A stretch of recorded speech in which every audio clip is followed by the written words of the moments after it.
Baik, selamat datang kepada orang tua kami, Bapak Wali Kota Stoli. Buat Bapak kita, anak kami.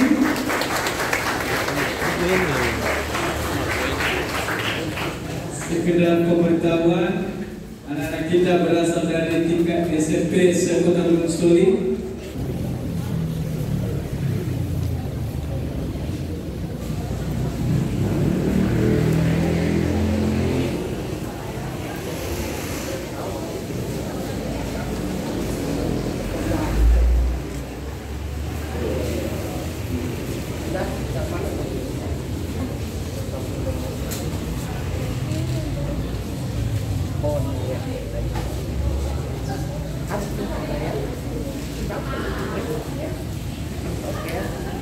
Kamu sampai ini mau kenal.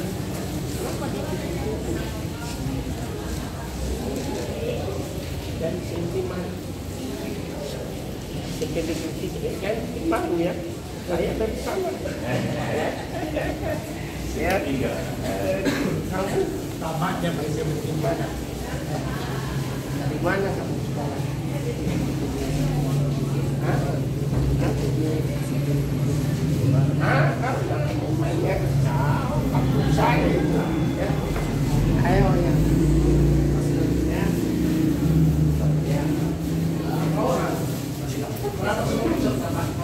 Untuk informasi, peserta ini berasal dari SMP yang ada di Kota Gunung Stoli dan kurang lebih peserta 105 orang.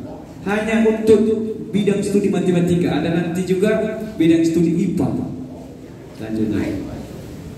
Kemudian Pak izin Pak kami. Anak kami bisa lihat sana, silakan. Tapi nanti dikasih nama. Pak Wali Kota Gunung Stoli, Bapak Sekretaris Daerah, Bapak Asisten, demikian juga Bapak Kepala Dinas Pendidikan dan seluruh adik-adik serta seluruh Bapak Ibu guru yang datang sebagai pendamping pada kesempatan ini. Dan pada kesempatan ini Pak, kami mengucapkan selamat datang dan terima kasih banyak sudah hadir, memberikan semangat kepada generasi-generasi penerus Kota Gunung Stoli. Kami laporkan Pak, turnamen catur kemarin juga sudah dilaksanakan. Di kelas pelajar itu pesertanya 76 orang dan juaranya adalah perempuan. Itu SMP kelas 12 dari SMP Lentera Harapan. SMA kelas 12 dari SMA Lentera Harapan sebagai juara 1, dan yang membuat kami cukup berbahagia karena yang tampil sebagai juara adalah perempuan. Kemudian kelas umum kemarin ada 80 peserta dan itu berlangsung dari jam 2 siang kemarin sampai malam dan cukup sengit. Kemudian pada hari ini Pak, ini adalah Olimpiade Sains mata pelajaran matematika dan IPA yang sudah mengikuti dari tingkat SMP yaitu 105 orang. Kemudian SMA besok yaitu 48 orang karena jumlah SMP kita juga lebih banyak daripada jumlah SMA. Dan kami dari KMPI baru melaksanakan SMP dan SMA karena ini adalah keterbatasan kemampuan teman-teman. Ini adalah swadaya semuanya. Prinsip kami teman-teman di KMPI adalah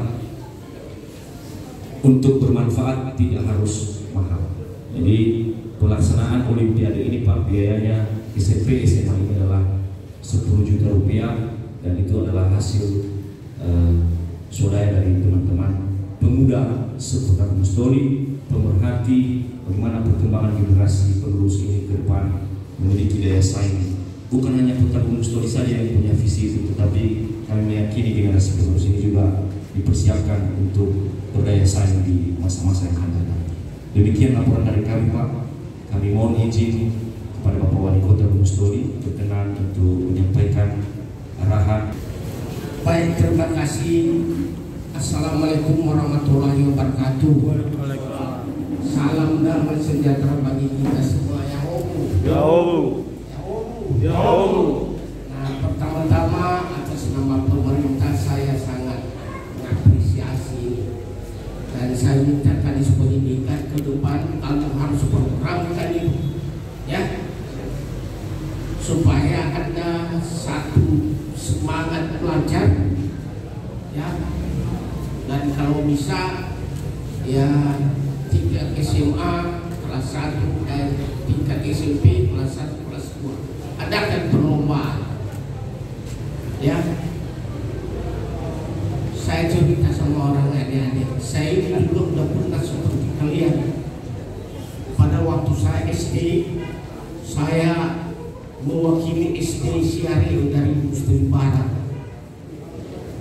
untuk mengikuti kalau namanya sekarang Olimpiade, ya, tapi dulu apa namanya, mencari anak yang pintar. Saya sebetulnya masuk nominasi adik-adik dan anak saya dari SD Syariah, ya, tetapi pada waktu penampilan menyanyi, ya malu saja orang tua saya kaget kalian dari saya. Tidak punya uang, saya tidak pakai sepatu. Sandal saya sandal jepit. Saya ke depan, di situ turun nilai saya. Kalau dari sisi nilai apa ujian, saya juara. Ya, Kota Gunung Stoli saya juara. Tapi pada waktu itu saya kalah dari sisi penampilan. Karena pada waktu menyanyi disuruh nyanyi, ya, ini mantan kepala SD 2. Nah, yang jadi juara SD 2 itu siapa? Soekarno Halawa. Itu mereka yang kaulah sekolah pasar, ya. Ya saya dari sana, dari kampung, ya saya pergi sadar jepit. Saya tidak dikasih juara jadi. Ya, jadi kalian harus bercita-cita tinggi. Siapa lagi, ya anak-anak saya, siapa lagi yang meneruskan yang perjuangan kita di Kota Gunung Stoli dan di Kepulauan Riau kalau bukan anak-anak saya sekalian. Sekarang anak SMP 10 tahun lagi kalian sudah bisa menjadi seorang pemimpin di Kota Gunung Stoli ini, ya. Kalian harus bersaing, kalian punya SDM. Kalau tidak punya SDM, tidak bisa. Ke depan ini yang diandalkan adalah punya kemampuan di segala bidang, di segala jurusan, baik di pertanian pun, yang di perusahaan juga. Ya kita harus menguasai ilmu.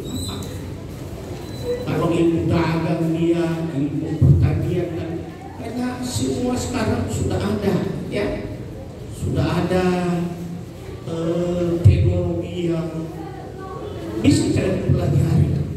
Kemarin saya berkunjung di SD beberapa SD dan SMP. Saya bilang sama guru, kalian tidak perlu pandai. Karena kalau sudah pandai sekarang, anak-anak kita itu sudah pandai-pandai. Ya bukan dari kalian mereka terima kepandaian, tapi sekarang sudah ada medsos, ya, sudah ada apa namanya Facebook, sudah bisa mereka bermain internet, laptop, mereka semua dapat dari sana. Yang saya minta kepada guru bagaimana mengarahkan, karena dari sisi kepandaian jangan kamu adakan mereka lebih pandai dari kalian, ya. Itu yang saya minta kepada guru-guru, mengarahkan, membimbing dan mengajak. Nah, karena anak-anak sekarang kalau mereka punya kepandaian tapi tidak terarah, ini juga menjadi permasalahan. Saking hebatnya dia, tidak ada yang mengarahkan, maka ya kita yang saya minta kepada guru-guru kemarin. Makanya guru-guru itu tidak perlu pandai, tidak perlu sarjana yang begitu banyak titelnya.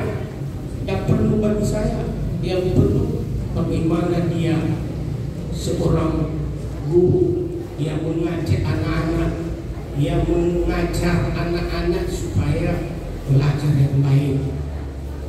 Jadi bukan kepandaian guru sekarang. Bagaimana dia mengajar, terkecuali nanti kalau sudah di SMA, ya di perguruan tinggi kalau apa juga bisa. Ya tapi SD, SMP yang saya harapkan itu, ya bagaimana seorang guru yang benar. Karena kalian tengok sudah pandai-pandai ya. Jadi kalian harus teruskan itu. Tapi ya harapan saya juga ya kalian ikuti arahan guru. Ya, kalian harus bercita-cita tinggi. Tidak boleh hanya cita-cita menjadi seorang tukang beca. Tidak boleh. Saya tidak suka anak-anak story seperti itu.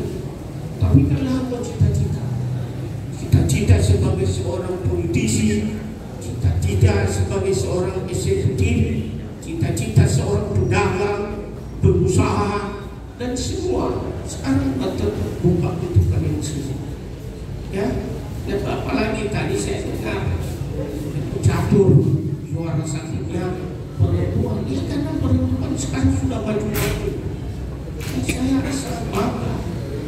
Ini anak kami perempuan, kalian harus berusaha. Orang yang dikenal di Indonesia sekarang perempuan, Menteri Keuangan kita dikenal di seluruh dunia. Ya, perempuan. Ya, karena maju janganlah ke laki-laki, dan malah kalau bisa saya minta kalahkan laki-laki. Ya, supaya dapat mereka. Karena selama ini mereka kalau sudah pandai, arogan, sombong, nah itu ya. Kalau saya berkeinginan 10 tahun, 15 tahun ke depan wali kota Gunung ini harus perempuan. Amin. Itu kan kenapa saya lihat kota Gunung ini ya harus pimpinan yang punya sikap, punya ketegasan, tidak boleh takut. Kalau perempuan tidak pernah takut perempuan. Apa yang sudah dia bilang, nah itu dia. Kalau laki-laki masih ada pertimbangan, ya masih ada pertimbangan. Betul. Lihat kiri, lihat kanan. Kalau perempuan ada, ya. Babat. Jadi lihat semua banyak perempuan yang kalian harus maju ya. Tidak boleh kalian kalah, ya. Tidak boleh kalian menjadi nomor 2, kalau bisa nomor 1 ke depan. Tapi bukan dalam arti cuma anak laki-laki, nggak saya perhatikan. Kalian juga harus menjadi pesaing yang benar, ya. Nah untuk Olimpiade ini, ya juara 1-nya, juara 2-nya, juara 3-nya dari Tiongkok, ya. Dari juara 1,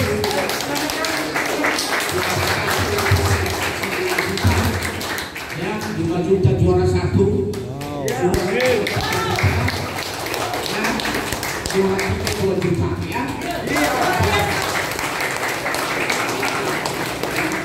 Jadi saya minta juga kadis pendidikan kita buat satu apa ini satu program untuk mengumpulkan SMP, SD untuk apa namanya kompetisi seperti begini, apa namanya itu Olimpiade ya. Ini kita kalah dengan KMP. Asal pun mereka kita enggak ya. Saya minta itu enggak besar. Tadi ini KMP menyampaikannya 10 juta ya. Coba masa nggak ada modal 10 juta. Saya minta ke depan 50 juta, 100 juta juga kalian siapkan lah ya. Jadi kalian supaya anak-anak kami ini semua semangat. Ya tahun depan pemerintah ini saya minta nanti bulan 3 itu harus dilaksanakan ya. Semangat belajar, semangat ya, mengikuti pembelajaran Ya, jangan kalian kasih bermain-main saja. Ya, khusus kepada anak kami laki-laki, jangan tidak boleh merokok. Kalau ini sukses, hindari merokok, apalagi narkoba. Jangan ya. Ingat, kita ini di Gunung Story masih miskin. Orang tua kita masih ya suku-suku kalau ada usaha. Ya, tetapi kalau PNS orang tuanya sama juga. Miskin itu sebenarnya PNS itu. Dan kalian pikir nanti PNS ini yang ada di depan ini kayak enggak, miskin itu. Ya, miskin mereka. Tapi kalau berusaha bisa lagi bilang aku sedikit lah mereka. Makanya kalian jangan bercita-cita hanya untuk menjadi pegawai negeri. Ya, menjadi politisi jangan. Jadi pengusaha. Ya, kita tadi Kota Gunung Story banyak kesempatan untuk menjadi pengusaha sebenarnya.